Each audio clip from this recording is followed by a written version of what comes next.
Magandang hapon mga kapuso. May mga pag-ulan pa rin tayong mararanasan kahit na palabas na ng Philippine Area of Responsibility ang bagyong si Karen. Huling namataan ng pag-asa ang bagyo sa layong 680 kilometers sa may northeast ng Itbay at Batanes at may lakas pa rin itong 185 kilometers per hour sa may sentro at bugsong aabot ng 220 kilometers per hour.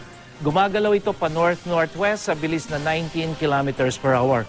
Base sa storm track ng Weather Central, inaasahang umaga o bukas ng umaga nakalabas na ng bansa ang bagyong Karen at patungo na ng southern Japan. Pero sa paggalaw nito palabas ng bansa, patuloy nitong pag-iigtingin ang hanging habagat, lalo na dito sa may bandang Palawan.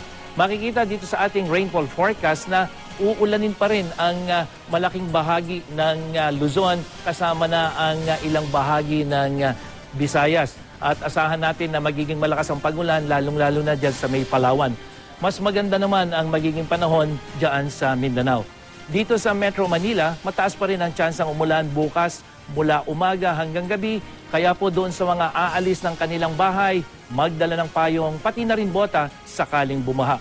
Para naman sa mga papalaot sa Luzon, pati na sa Eastern Seaboard po o lalo na dito sa Eastern Seaboard ng Luzon hanggang dyan sa may Southern Seaboard, magiging mataas po ang alon doon kaya kung maaari, ipagpaliban muna ang inyong biyahe.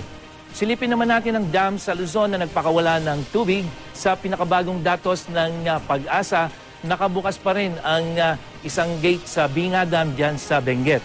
Nasa 574.81 meters ang water level nito, mas mababa sa 575 meters na normal high level nito. Nananatili rin nakabukas ang isang gate ng Ipo Dam dyan sa Bulacan na nasa 100.70 meters ang taas ng tubig. Mas mababa na yan kaysa 100.80 meters na normal high level nito. Ayon naman sa Bulacan PDRMO, binuksan na rin kaninang umaga ang dalawang gate ng Bustos Dam. Umabot na po kasi sa 17.53 meters ang level ng tubig doon, lampas sa normal high level na 17.50 meters. At para sa iba pang detalye, bisitahin ang aming website at Facebook page. Ako po si Nathaniel Cruz para sa I Am Ready, serbisyong totoo ng GMA News.